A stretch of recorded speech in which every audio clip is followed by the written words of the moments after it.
Bueno, las comunidades es el tema que vamos a empezar a ver hoy. Las comunidades eh, son, digamos, dentro de la ecología, otro de los niveles de organización. Ustedes se acuerdan cuando empezó el año, en una de las primeras clases, eh, estoy pensando en qué momento, o con Eduardo Requesens hablaron de los niveles de organización. Creo que yo también lo mencioné en un determinado momento, que desde el punto de vista para la ecología, los niveles de organización que le interesa, que estudia, son obviamente el ecosistema, que es con el que estuvimos haciendo bastante hincapié, digamos, en las clases anteriores, con Eduardo Requesens también. Hablaron del agroecosistema como un ecosistema y las características que tenía, y bueno, y conmigo antes habíamos hablado de la estructura de los ecosistemas, de qué es lo que es importante medir, estudiar, cómo funciona ese ecosistema y su estructura. Eh, Otro de los niveles de organización importantes para la ecología es el nivel de organización de las comunidades, que, digamos, estaría por debajo, podríamos decir, del nivel de organización del ecosistema, porque si ustedes se acuerdan, el ecosistema incluía a las comunidades junto con el ambiente, con las interacciones con el ambiente físico. Esas comunidades interaccionando con el ambiente físico formaban al ecosistema. Eh, Cuando uno se focaliza en el estudio de la comunidad, está un poco dejando por fuera eh, esas interacciones con el ambiente físico y se focaliza más en todos los seres vivientes que habitan en esa comunidad, ¿no? La biocenosis, como también se llama. Y bueno, y el nivel de organización que está por debajo de la comunidad sería la población biológica, la población desde el punto de vista de la ecología, que es el conjunto de organismos de la misma especie que interactúan entre sí. Entonces, si yo estudio una población, me está interesando en particular una sola especie, animal, vegetal, de hongos, bacteria, lo que sea. Pero cuando hago el estudio de la comunidad, me interesan varias de estas especies o varias de estas poblaciones y sus interacciones. Entonces, vamos a empezar por definir comunidad como el grupo de especies que ocupa un área determinada y que interactúan tanto directa como indirectamente. Y podríamos agregar esta definición que ocupan un espacio y un tiempo específico, ¿no? Las interacciones de estas poblaciones o de estos organismos de distintas especies tienen que darse obviamente en el mismo espacio, si no, no estarían interactuando, y tienen que darse en el mismo tiempo, porque por más que estén en el mismo espacio, poblaciones que habitaron ese espacio en distintas épocas no formarían la misma comunidad. Esas interacciones que hay entre estos organismos vivientes son muy variadas. Pueden ser interacciones de tipo competencia por los recursos, ¿no? Supongamos una planta junto con otra planta de la misma especie o de otra especie que está cercana a ella, van a competir por recursos como la luz, los nutrientes del suelo, el agua, y de los animales obviamente que también. Este, también compiten por estos recursos. Ese es un tipo de interacción. También pueden haber interacciones tróficas, ¿no? Cuando una especie es importante para la otra como fuente de alimento. Eh, También pueden suministrarse ayuda mutua. ¿Sí? Una especie puede favorecer a otra. Por ejemplo, si se acuerdan cuando hablábamos de sucesión, la presencia de una especie puede generar un ambiente, supongamos, sombreado, que favorezca que otra especie se pueda establecer en ese lugar. Y bueno, con animales hay muchos ejemplos de esta ayuda mutua, que puede ser, bueno, ¿se acuerdan? Eso por ahí se veía un poco en el primario y en el secundario. Estas relaciones interespecíficas, por ejemplo, un ave que come los piojos o los insectos que molestan al ganado, por ejemplo, es un tipo sería un ejemplo de este tipo de interacción mutua porque el ave tiene una fuente de alimentos y la vaca, el caballo no se puede rascar la espalda y le molestan esos insectos, y bueno, entonces ambos se ven beneficiados. Pero es un tipo de interacción que no es imprescindible, o sea, si la vaca no está o si el ave no está, la vaca y el ave por separado pueden seguir con su vida y al buscar la vaca no se va a morir porque le piquen los insectos y el ave conseguirá otra fuente de alimento. Hay otras interacciones de mutua ayuda, pero que sí son esenciales para la vida del otro, que son casos más especiales y con adaptaciones más importantes, como por ejemplo, ustedes se acuerdan, lo deben haber visto, los líquenes, por ejemplo, son organismos conformados por un hongo y una alga que viven en simbiosis. Y sin el otro organismo, ese líquen no podría existir, digamos, no podría ser. Y bueno, otro tipo de interacción, bueno, y también pueden tener interacciones, como decíamos, indirectas. O sea, que el efecto no sea de manera directa, pero sí indirectamente afectar a otro organismo, ¿no? Bueno, entonces, ¿cómo se aborda el estudio de las comunidades? Cuando ese es mi objetivo. Una comunidad puede ser caracterizada según el tamaño del hábitat, por ejemplo, ¿no? Y entonces, según el tamaño, yo puedo tener desde biomas o comunidades muy grandes, y me puede interesar estudiarlas a escala global, como por ejemplo me puede interesar estudiar el bioma de la pradera, supongamos, o los bosques templados, este, y abarcar una zona muy grande de estudio, o puedo tener toda una gradación de tamaños intermedios hasta llegar a que mi objetivo de estudio sea una comunidad muy pequeña, como por ejemplo el intestino de un rumiante, ¿no? Y que a mí me interesa estudiar todas las comunidades microbianas que habitan en ese intestino. Entonces, el nivel apropiado de análisis tiene que ver con el tipo de preguntas que se planteen, con mi objetivo de estudio. Entonces, debido a la complejidad que pueden tener las comunidades, hay dos puntos de vista para su estudio, bastante comunes, ¿no? Uno se llaman estudios de taxocenosis, donde a mí lo que me focalizo para estudiar esa comunidad en un grupo taxonómico en particular de esa comunidad. Por ejemplo, estudio los peces de la comunidad, estudio las aves de la comunidad, las gramíneas, ciertas familias de insectos, porque, digamos, si hay alguien que estudia una comunidad, es prácticamente imposible que pueda hacer un estudio de toda la comunidad, de todas las especies que habitan. Este, entonces, normalmente son comunes estos estudios de taxocenosis, donde se focaliza en un grupo taxonómico. O también se lo puede estudiar desde el punto de vista de los gremios, que serían grupos de especies que explotan un recurso en común de una forma similar. Y que tienen fuerte interacción entre los miembros de ese gremio. Por ejemplo, a mí me interesa estudiar las aves granívoras de tal ambiente, ¿no? O las aves frugívoras, o todas las aves insectívoras, o todos los organismos insectívoros, que pueden ahí incluir ya grupos taxonómicos bastante diferentes. Puedo incluir aves, puedo incluir insectos, murciélagos, por ejemplo, ¿no? Entonces es un enfoque, el estudiar a partir de un gremio, es un enfoque bastante diferente que el estudio de la taxonomía. Pero ambos tipos de estudios son comunes, digamos, para estudiar las comunidades.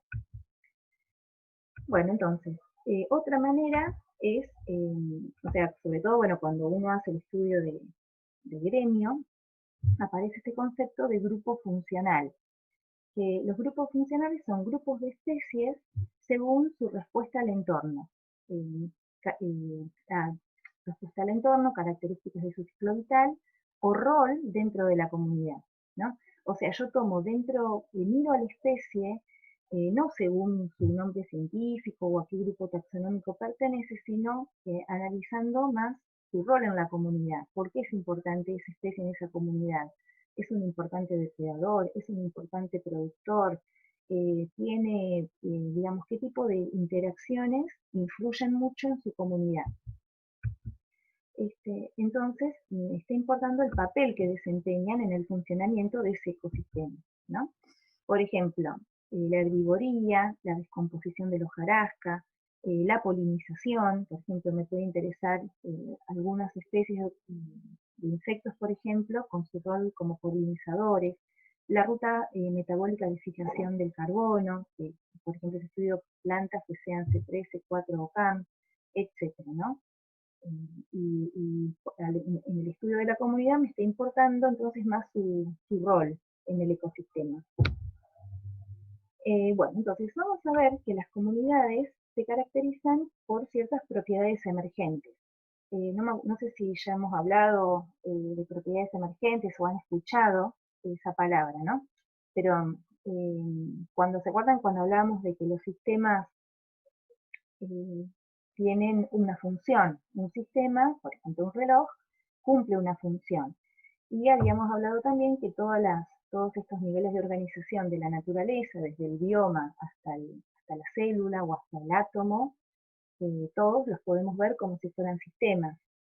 Cada uno de esos sistemas, cada uno de esos niveles de organización tiene sus propias propiedades emergentes, que son características propias de ese nivel que no se pueden estudiar en otro nivel. Entonces, por ejemplo, cuando estudiábamos el ecosistema, había ciertas características que se estudian en el ecosistema, por ejemplo, el flujo de la energía eh, del ecosistema y cómo la energía va pasando, por ejemplo, de un nivel trófico a otro.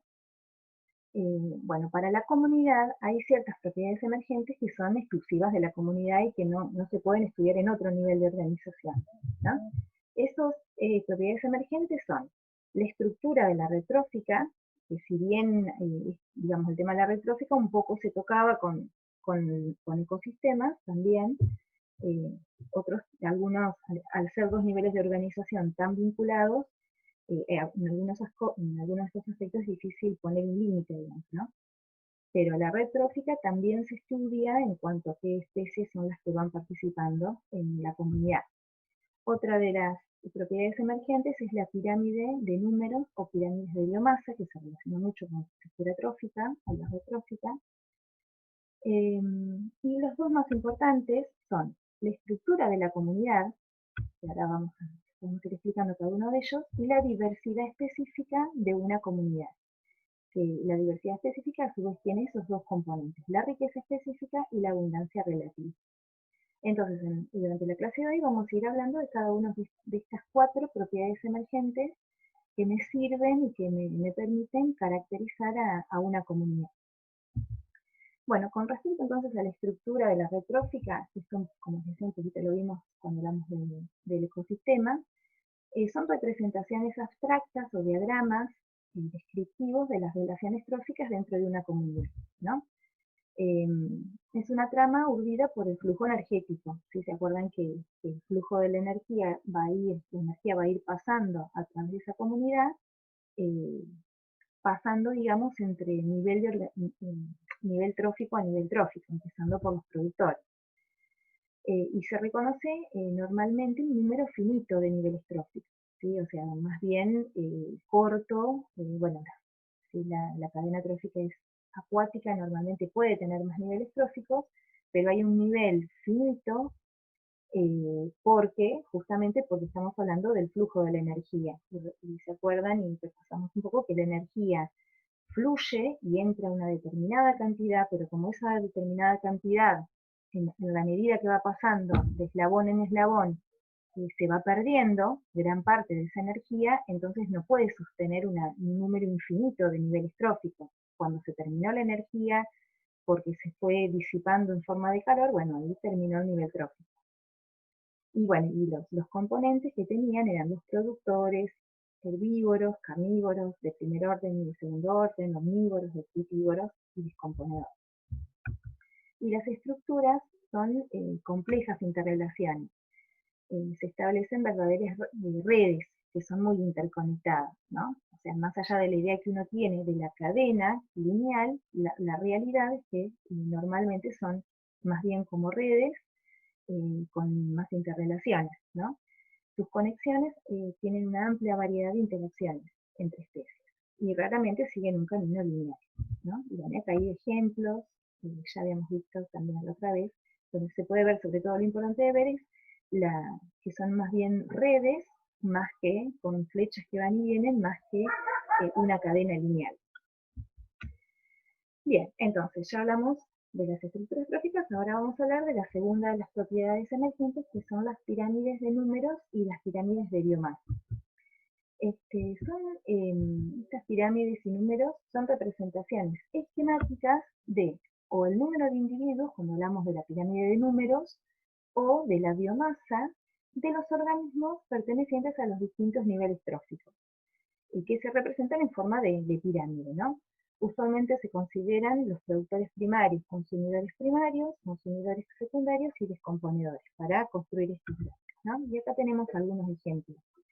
También esto ya es un poquito medio repaso, ya lo hemos mencionado y con Eduardo creo que también. Entonces, por ejemplo, fíjense, acá tenemos la pirámide numérica de un bosque, esta es la de una pradera y esta es la de un bosque. O sea que acá están representados el número de individuos que pertenecen, por ejemplo, a los productores, el número de individuos de los consumidores de esa comunidad, el número de individuos consumidores secundarios y el número de individuos consumidores terciarios.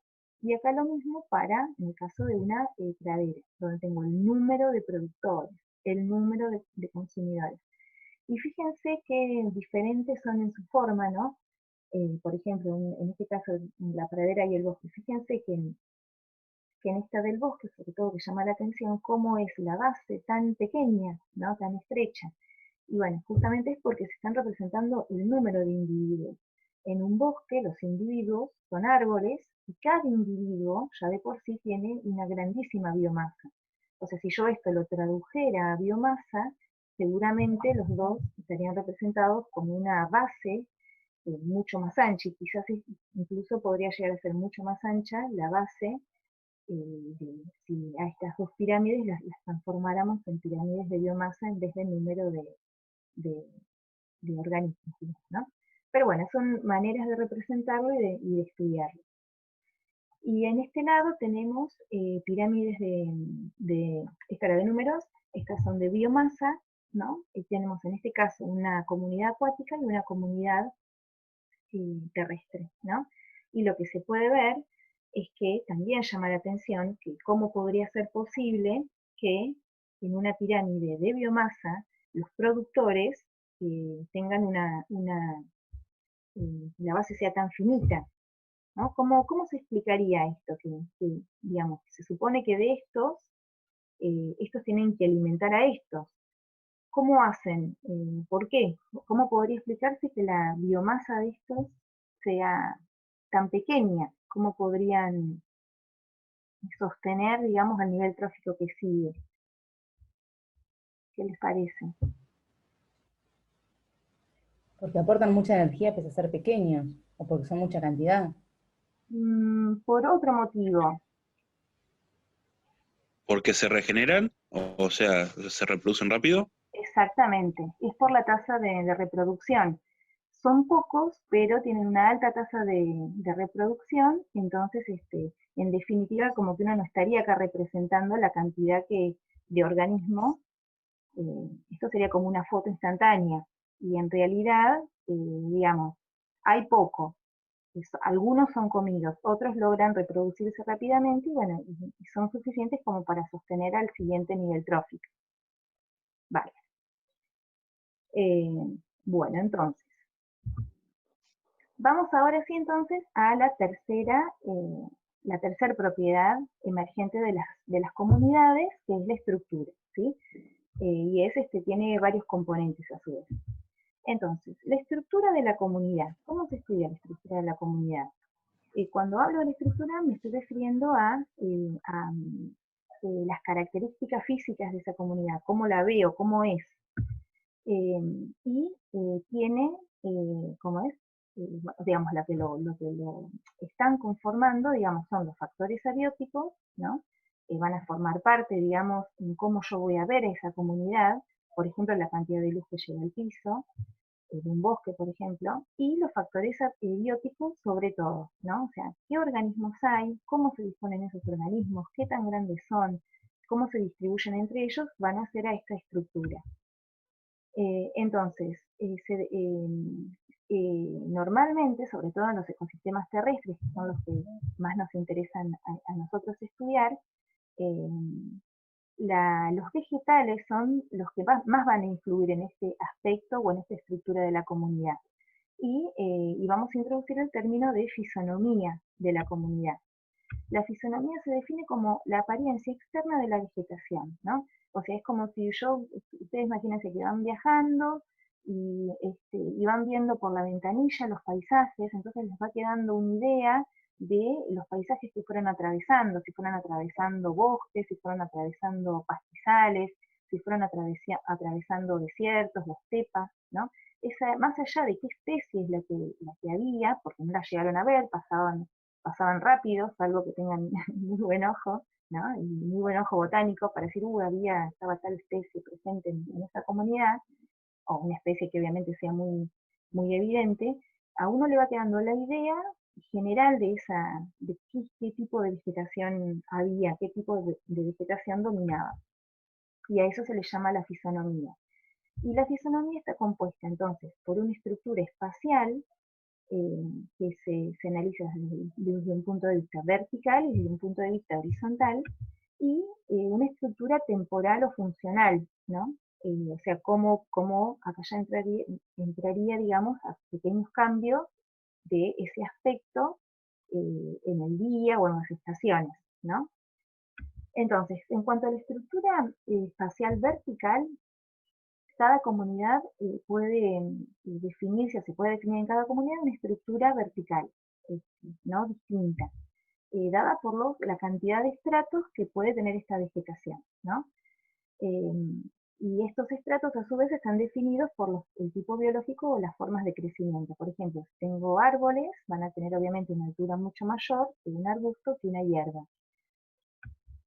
Y según las formas de crecimiento de la planta dominante, yo voy a tener una fisonomía de selvas cuando los que dominan son los árboles, o bosques también cuando los que dominan son los árboles. Voy a tener formaciones arbustivas o pastizales, según entonces el tipo de vegetal, digamos, que domina en esa comunidad. Por ejemplo, si yo estoy analizando un bosque, acá por ejemplo se puede ver en esta figura que se pueden reconocer muchos estratos, ¿no? Y son bien claros, bien evidentes.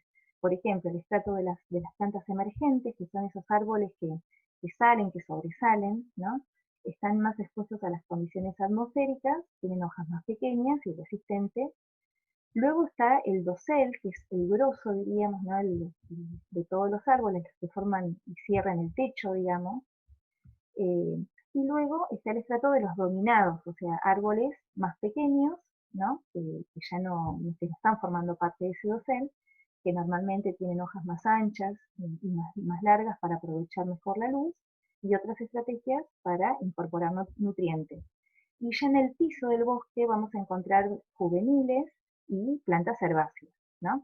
Entonces, esto estaría demostrando, digamos, o denotando los diferentes estratos que puedo estudiar yo en esta estructura vertical. Y en una pradera o en un pastizal también hay estratos, por más que por ahí no son tan evidentes, pero en los pastizales se pueden reconocer estos estratos, y en la distribución vertical de las raíces también, digamos. O sea, no solo en la parte aérea se pueden reconocer estratos, sobre todo en las comunidades climáxicas naturales de un pastizal natural, lo que pasa es que no es tan fácil de ver a por fuera, digamos, ¿no? Hay que meterse, y si uno, digamos, hace un análisis, bueno, el año pasado y otros años se hacía un trabajo práctico, que obviamente no vamos a poder hacer este año, eh, de muestreos de pastizal. Y bueno, y una de las cosas que podíamos reconocer era poder estar en el campo y observar y reconocer estos estratos en la vegetación del pastizal, ¿no? Y bueno, y en la raíz, a nivel subsuelo también se podrían reconocer estratos. Por ejemplo, en este esquema, bueno, digamos, esos estratos a su vez están relacionados, como decíamos, cuando analizamos la fisonomía nos interesa las que aportan, las que me dan esa estructura, esa idea de cómo es la estructura de la comunidad, son los vegetales. Pero obviamente también hay animales que viven en esos ambientes, ¿no? Y esta estructura vertical provee el marco físico sobre el cual se adaptan muchas formas de vida animal, ¿no? Y su biomasa es ínfima en relación con la de los vegetales, pero bueno, también está presente, y acá por ejemplo este es el resultado de un estudio que se hizo, donde se ve cómo se fueron distribuyendo distintas especies. ¿no? Entonces se podía reconocer como algunas especies que se las podía encontrar, creo que eran especies de aves, si mal no recuerdo, sí, es la distribución vertical de especies de aves dentro de la comunidad de bosque en Estados Unidos, en este bosque, y se ven que hay especies que son mucho más especialistas de un ambiente, por ejemplo esta, que se encuentran en partes más bajas del bosque y en un espacio mucho más reducido, y otras que son mucho más generalistas, se las ha encontrado en diferentes alturas, ¿no? O esta también es más especialista, pero se la suele encontrar a esta altura, digamos, de los árboles. Bueno, entonces, retomando sobre los tipos biológicos o las formas de crecimiento, ¿no? Esto que llamábamos, decir, bueno, una forma de crecimiento puede ser de un vegetal con una forma arbórea o una forma arbustiva o una hierba. Un autor, Ranquier, hizo un trabajo muy interesante que tiene muchas aplicaciones, ¿no? Él lo que hizo fue definir formas de vida vegetal. Y lo que hizo, digamos, definió la forma de vida como la forma de crecimiento que exhibe una especie vegetal y que tiene una relación con factores ambientales que pueden ser limitantes, ¿sí? Entonces, esta manera, digamos, de ver a los vegetales es un criterio que sirve para clasificar a los vegetales, ¿no? Y se basa en la posición de órganos muy sensibles como es la yema de renuevo. O sea, en definitiva, él, digamos, ideó una manera de clasificar a los vegetales según las yemas de renuevo. Entonces, según dónde se encuentre la yema de renuevo, es la categoría que va a tener ese vegetal, ¿no? Que forma parte de una comunidad. ¿Y por qué la yema de renuevo? Porque la yema de renuevo, según dónde se ubique, me puede decir a mí cuál es la relación que tiene ese organismo vegetal con el ambiente que vive. Si la yema de renuevo la tiene en una posición muy expuesta, significa que ese organismo, esa planta, está adaptada a un ambiente donde las condiciones son bastante favorables. Por el contrario, si yo tengo un organismo cuya yema de renuevo está muy protegida, ese vegetal está adaptado a un ambiente donde el clima es un poco más adverso. Entonces, esta es la clasificación de Ranquier, ¿no? Digamos, bueno, hay un montón, hay 5 tipos principales, bueno, con subtipos. Antes que me olvide, chicos, porque recién me avisó que faltaban 10 minutos. Cuando se corte, retomamos un cachito. Después hacemos un poquito más adelante, hacemos el recreo, así terminamos la parte de la estructura de la comunidad. Entonces, las categorías principales son los fanerofitos. Fanero significa expuesto o visible, ¿no? Y fito de planta. Esta categoría incluye plantas que tienen yemas de renuevo a más de 30 centímetros del suelo. Y bueno, dentro de ellas hay otras categorías, ¿no? Subcategorías, como por ejemplo los árboles, o sea, obviamente se refiere más bien a árboles, y otro tipo de plantas como lianas o epífitos, o plantas suculentas que están en otra categoría, o estos arbustos más bien altos. Y bueno, y a su vez se los subclasifica según qué tan alto es ese árbol, ¿no? Árboles muy altos, árboles medianos, árboles bajos, o una liana y enredadera, que también pueden tener sus yemas de renuevo a mucha altura, digamos, ¿no? O epífitos. Así que, pero lo importante es que nos quede la idea de los fanerófitos, los que tienen las yemas de renuevo lejos del suelo, ¿no? Y luego están los caméfitos, que son plantas que tienen yema a menos de 30 centímetros del suelo, ¿sí? Serían pequeños, serían plantas arbustivas, pero ya más achaparradas. Luego están los hemicriptófitos. Hemi significa a la mitad, ¿no? Los hemicriptófitos son los pastos por excelencia, digamos, ¿no? Serían representados en este dibujito acá, donde tienen la yema de renuevo a ras del suelo, ¿sí? Por eso estarían incluidas todos los pastos y hierbas. Luego están los criptófitos. Cripto significa oculto, donde la yema de renuevo ya está protegida, ¿no? Por debajo del nivel del suelo, y a su vez, en este caso, se la subdivide en geófitos, por ejemplo, y una planta con las yemas subterráneas, supongamos un tubérculo, ¿no? los heliófitos, que se encuentran bajo suelo inundado, o sea, estas son plantas especializadas en un ambiente que se inunda, y perdón, esos son los helófitos, sí, bajo suelo inundado, y los hidrófitos directamente en el agua, ¿no? Como plantas, como una planta directamente del cuerpo de agua. Y luego están los terófitos, que esta es una categoría muy importante, que son plantas que no tienen yemas, sino que mueren después de fructificar, y la yema directamente quedaría en la propia semilla, ¿no? ¿Qué tipo de plantas les parece que sería un terófito? Una planta que luego de fructificar, eh, la planta muere, digamos, y no deja una nueva planta con yema, sino que la yema o la nueva planta está directamente conformando a la semilla. ¿Se les ocurre algún ejemplo o algún tipo de planta que tenga esta característica? ¿Las plantas anuales? Perfecto, exacto. Son las plantas anuales, digamos, que digamos, desde este punto de vista de Ranquier, protegen a tal extremo su yema que ni siquiera se van a bancar, no van a estar para cuando las condiciones sean desfavorables. Cuando las condiciones sean desfavorables, ya va a estar protegida la semilla, que es una forma, digamos, especial de resistencia, digamos, si lo vemos desde este punto de vista, que va a poder soportar esas condiciones desfavorables y que recién va a germinar cuando las condiciones sean favorables.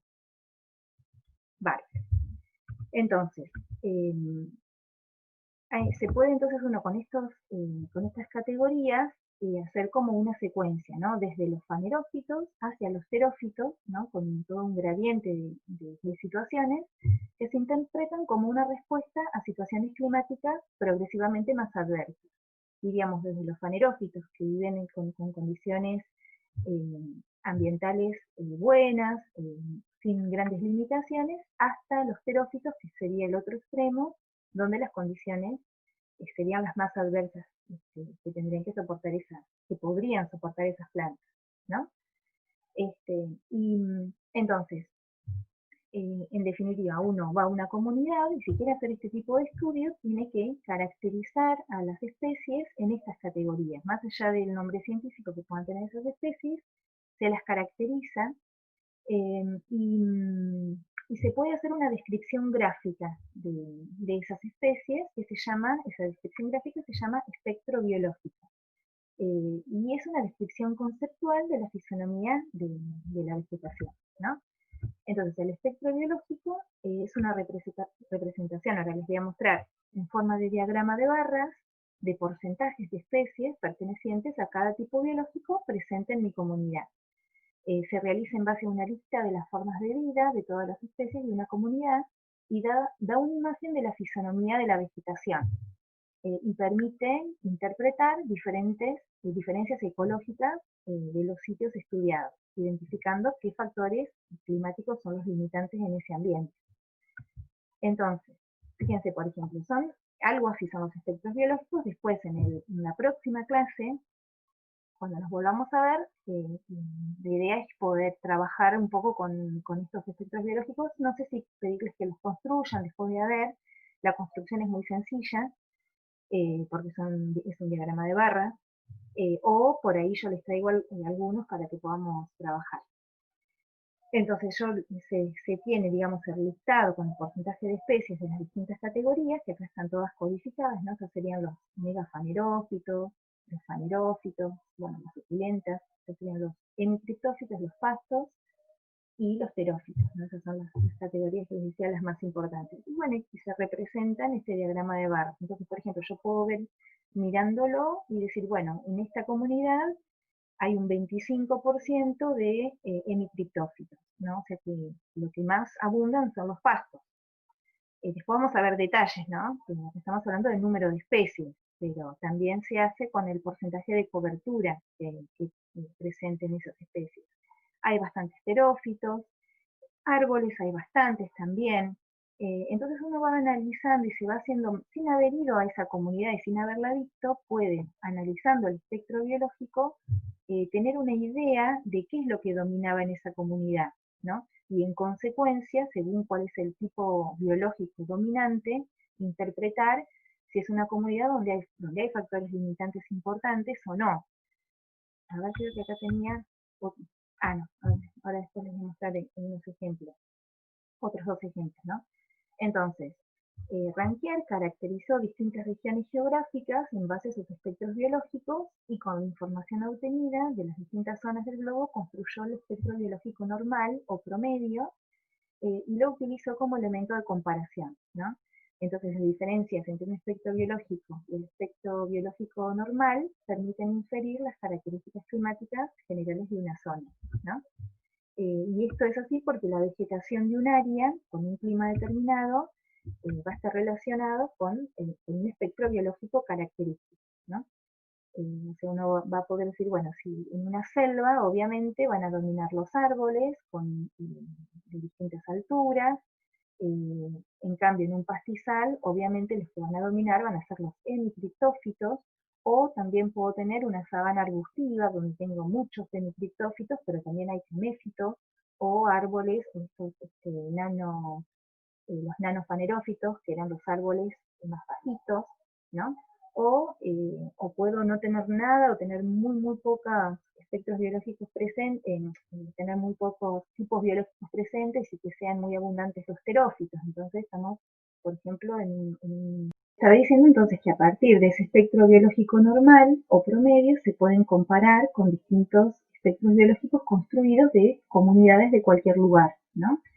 Y que yo puedo relacionar, a partir de un determinado espectro biológico, relacionarlo con un ambiente característico, ¿no? Según los tipos tipos biológicos que predominen en un lugar, voy a poder inferir cuáles son las características del clima de ese lugar.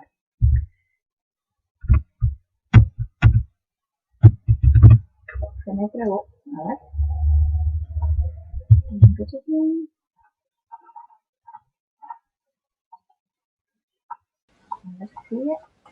Ahí sí.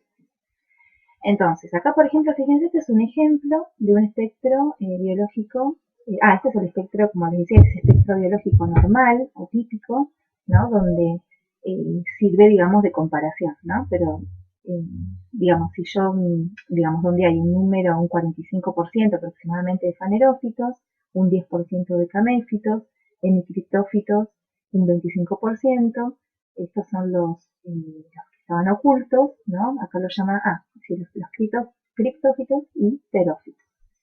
Y acá normalmente se representan así, como habíamos dicho, con estos esquemas de barra, pero también se pueden representar así, digamos, con barras horizontales, digamos, ¿no? Entonces, fíjense, por ejemplo, acá hay ya representadas directamente distintos ambientes, ¿no? Como la tundra, un campo, una floresta, un desierto, una sabana, con distintos tipos de tipos biológicos que dominan, ¿no? Por ejemplo, supónganse, el negro son los fanerófitos, o sea, los árboles. En un bosque, obviamente, o en una selva tropical, obviamente van a ser cerca del 70%, ¿sí? Y los otros también están presentes. En un campo, lo que se supone que van a predominar, estos grises, que son los hemicriptófitos, ¿no? A ver, los terófitos, por ejemplo, que son muy abundantes en un desierto, ¿sí? Bueno, son distintas maneras de analizar, digamos, y si yo, digamos, esto lo hubiera tapado, no les hubiera mostrado, les hubiera dicho, bueno, si yo tengo en un ambiente tantos terófitos, más del 50% son terófitos, árboles, hay muy poquito, casi nada, hay algunos caméfitos, algunos hemicriptófitos, bueno, qué tipo de ambiente, qué condiciones serán o qué factores limitantes habrá en ese ambiente. Y bueno, evidentemente, si abundan los terófitos, es que va a ser un ambiente donde vaya a haber, y el agua va a ser seguramente un factor limitante en ese lugar, ¿no? En cambio, en un ambiente donde hay tanta cantidad de árboles, bueno, el agua no tiene que ser seguramente un factor limitante. Bueno, el otro aspecto, entonces, hasta ahora estuvimos hablando todo esto de la estructura de la comunidad y la fisonomía que me permite estudiar esa estructura en cuanto a la estructura vertical.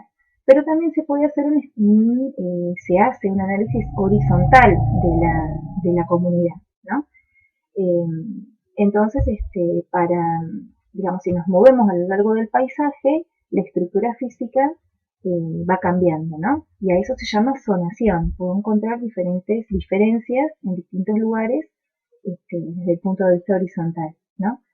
Y la distribución horizontal de las especies se debe a factores tanto físicos como biológicos, ¿no? Yo puedo encontrar que hay especies agrupadas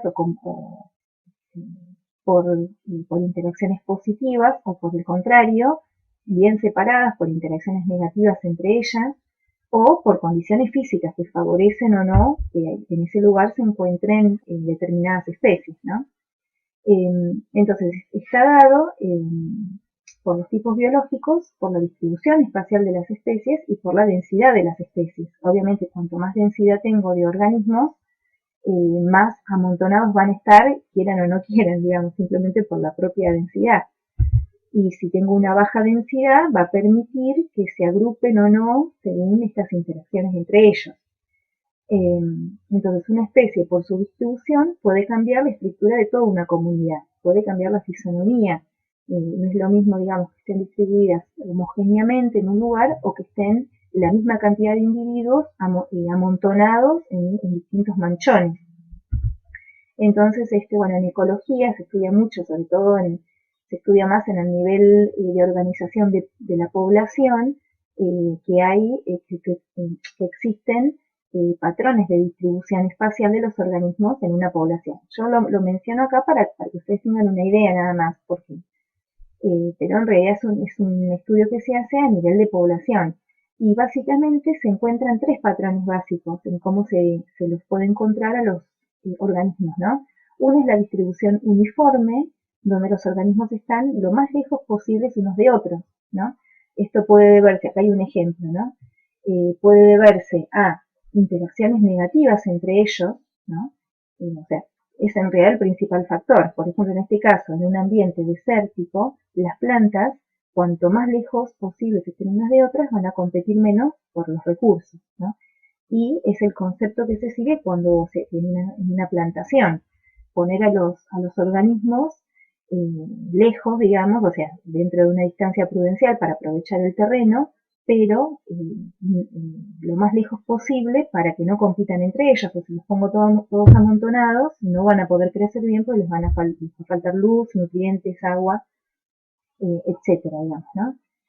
Otra forma en que se suelen encontrar en los organismos es una dispersión que se llama aleatoria, porque no sigue un patrón que uno pueda identificar. Por ejemplo, en este caso es un campo de flores que siguen ese tipo de distribución.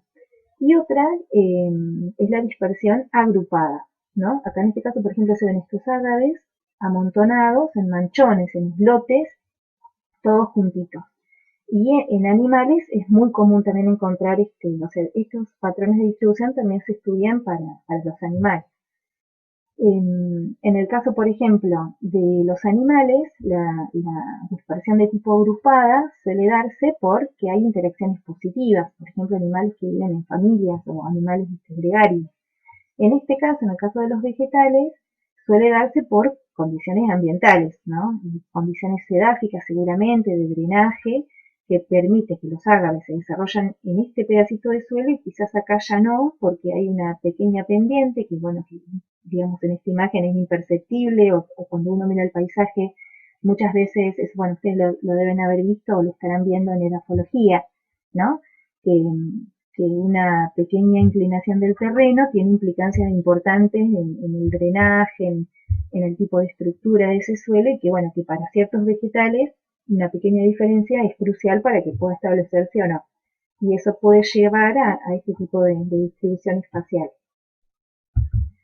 Y bueno, y esas distribuciones espaciales también pueden variar según la escala a la cual lo esté estudiando, ¿no? Por ejemplo, si yo analizo esta escala, digamos, en este caso es esta especie acá está el nombre, es una liana, y si yo analizo una escala muy amplia, da la sensación que tiene una distribución, podría ser aleatoria, no se ve que sea ni agrupada, ni como es irregular no es, en las que se encuentran de la manera más dispersa.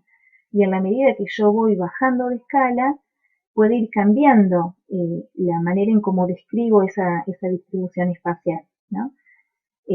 Acá aparece al azar, acá también, acá ya va apareciendo más amanchonada o agrupada, y acá aparecería otra vez al azar, cuando ya estoy mirando a los individuos eh, prácticamente individuo por individuo, ¿no? Así que bueno, también según la escala de estudio va a ir cambiando, digamos, cómo describo yo esa distribución espacial de los organismos, ¿no? Bueno, y el último aspecto en cuanto a la distribución espacial es el tema de los límites que se definen para las comunidades, ¿no? Para una comunidad.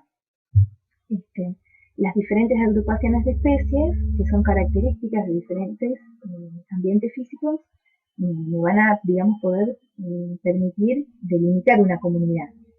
Y a veces se pueden distinguir las comunidades adyacentes basadas en diferencias observables en su estructura física y biológica, pero no siempre. Por ejemplo, si yo voy caminando por un bosque, ¿no? Y de golpe el bosque termina, entonces puedo marcar claramente y poder definir que esa comunidad de bosque finalizó y comienza otra comunidad.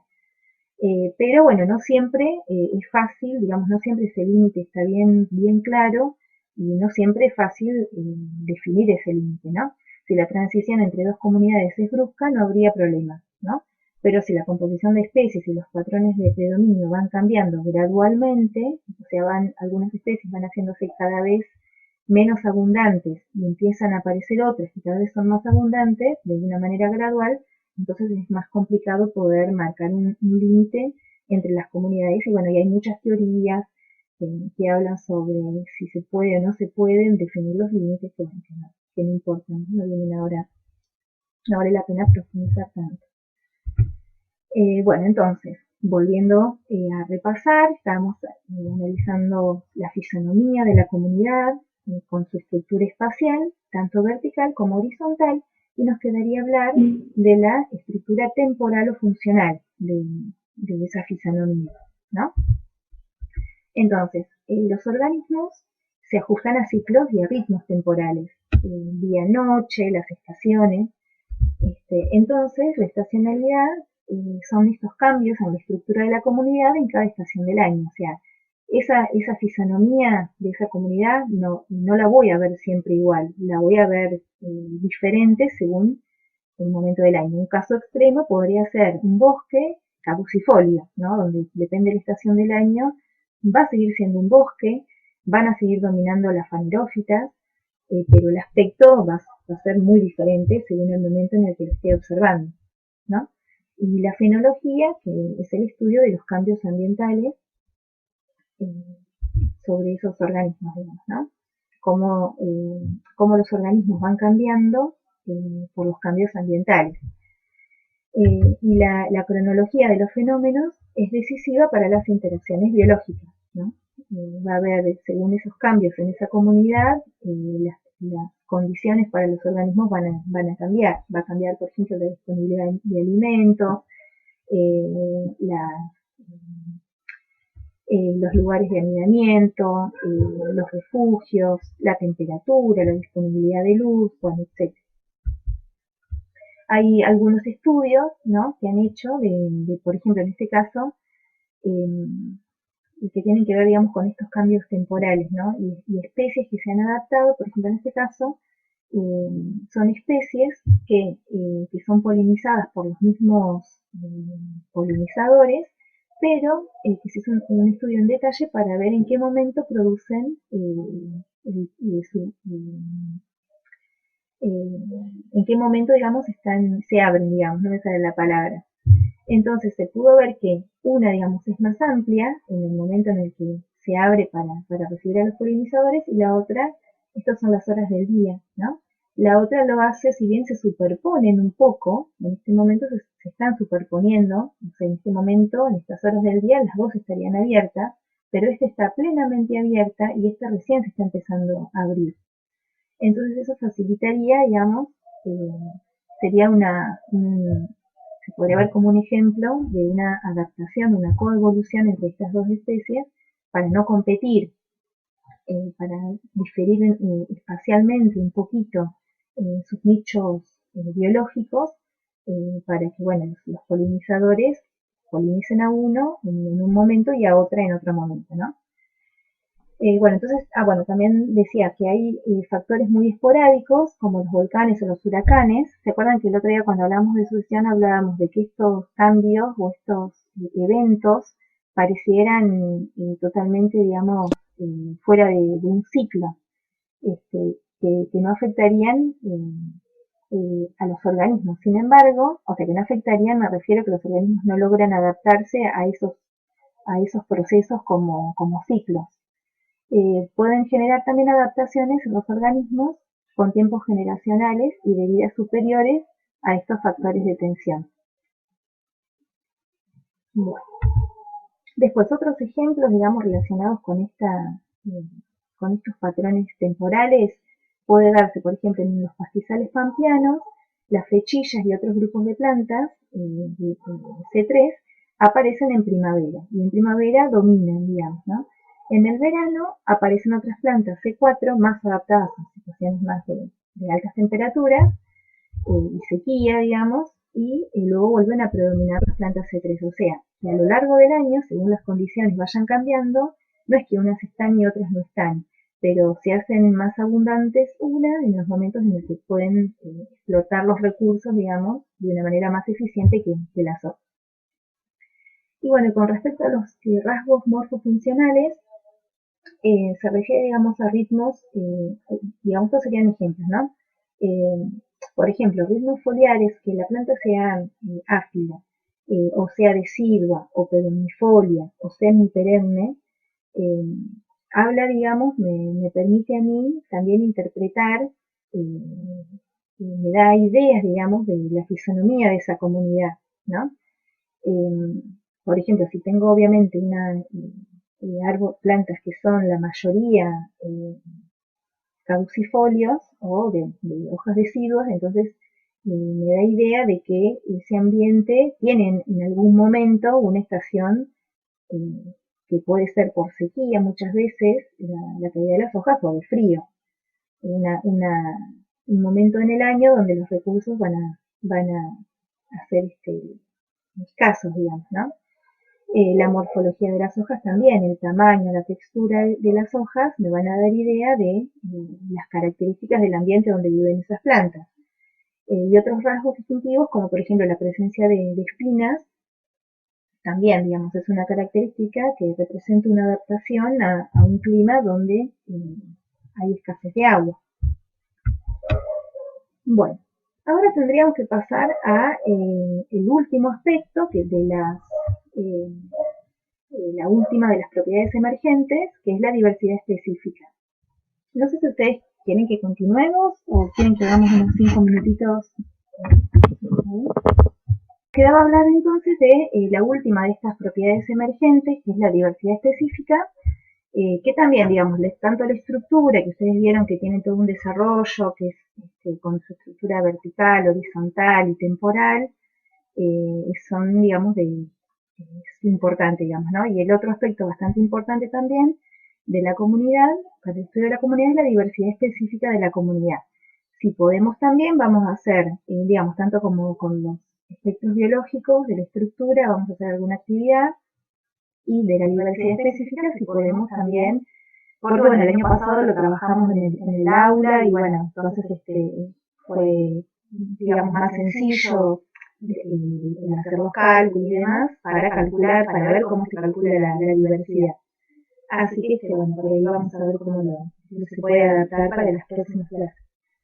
Entonces, en definitiva, ¿qué es la diversidad específica? Otra vez, entonces, la diversidad específica define la estructura biológica de una comunidad. Y va a estar definida principalmente por dos rasgos.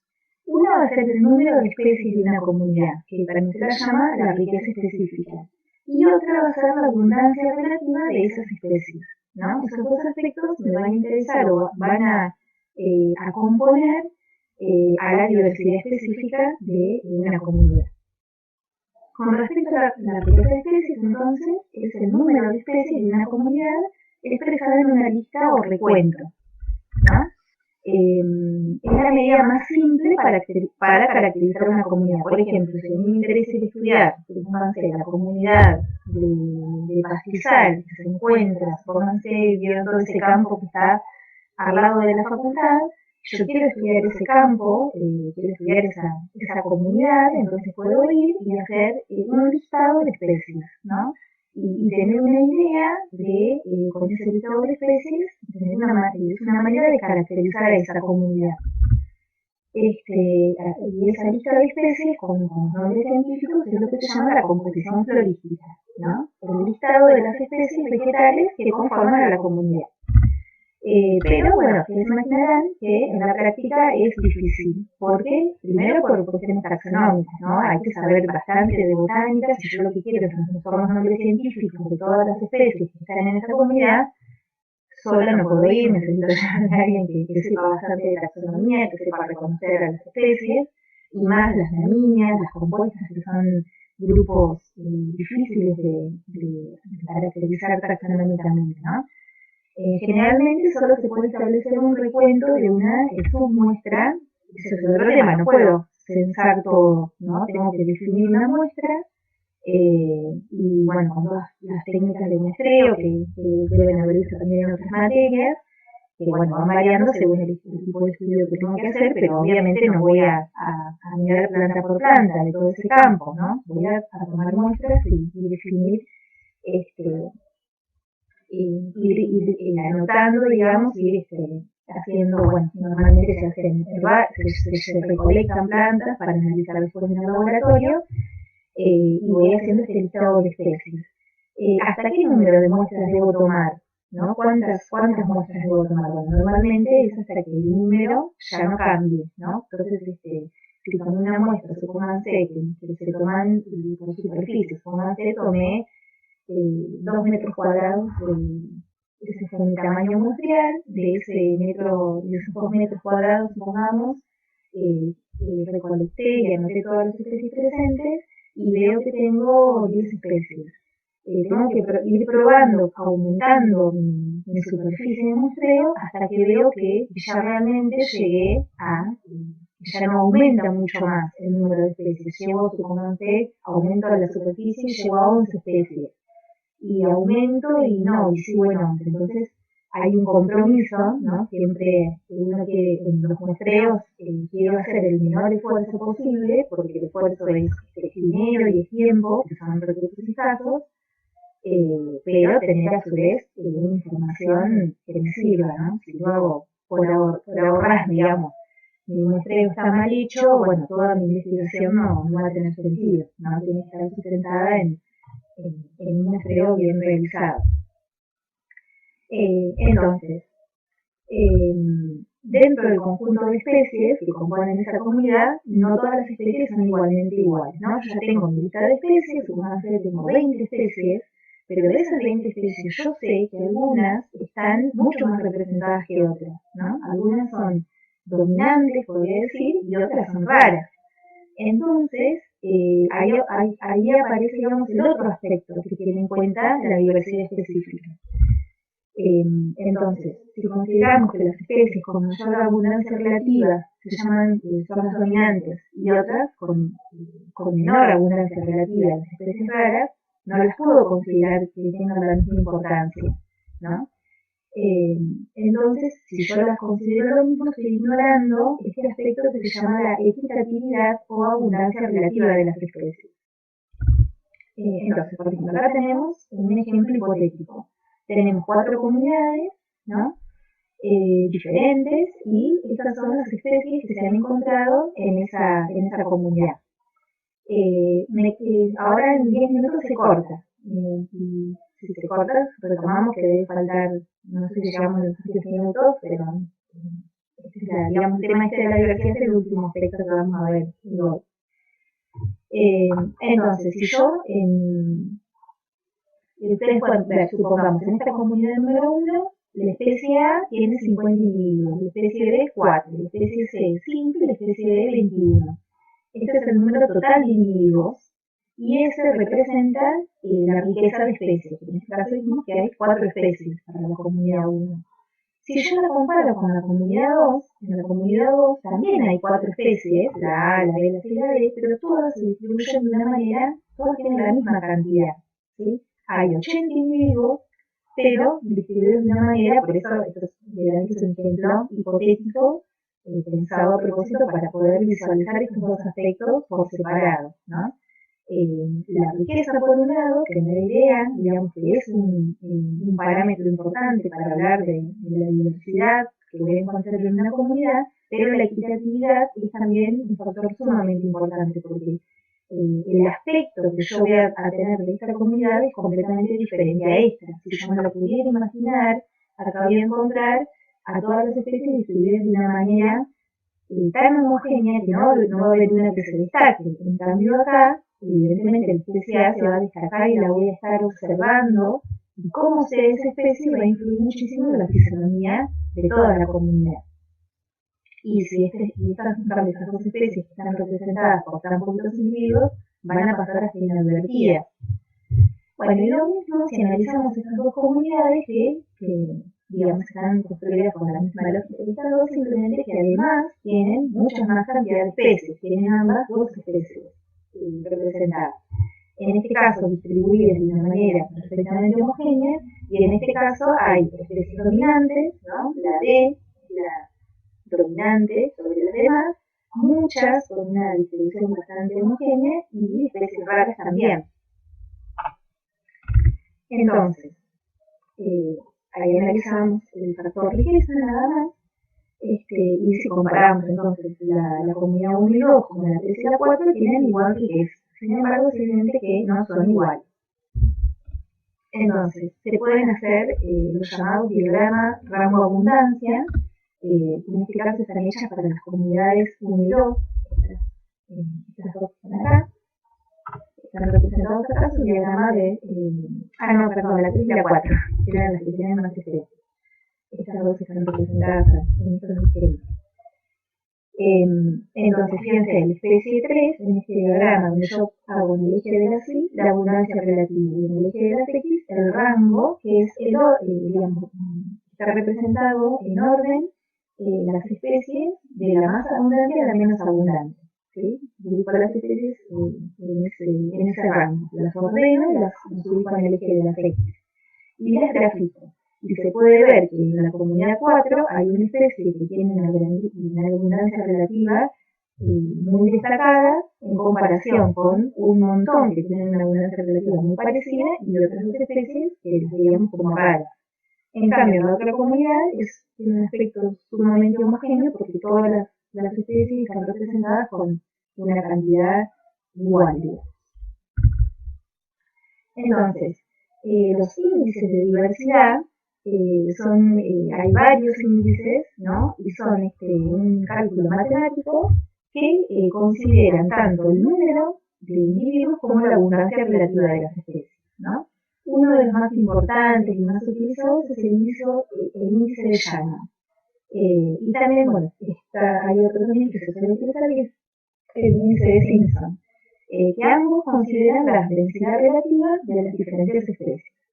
El índice de Shannon, que bueno, yo les decía, por ahí la idea es por ahí en la próxima clase poder utilizarlo, hacer un pequeño cálculo con algún ejemplo real, ¿no? Tener la información de una comunidad y poder calcularlo. El índice de Shannon permite separar en forma sencilla los dos componentes de la diversidad, ¿no? La riqueza por un lado y la abundancia relativa también, ¿no? Tienen en cuenta esos dos aspectos. Entonces, por ejemplo, acá en la misma tabla que presenté recién, acá con los resultados de los cálculos del índice de Shannon y el índice de Simpson. El índice de Shannon representado con esta H'. Y los valores que se obtuvieron. Ahora, bueno, no importa cómo se obtuvieron, después vamos a hacer algún ejercicio donde se va a explicar cómo calcularlo y obtener uno con datos reales, ¿no?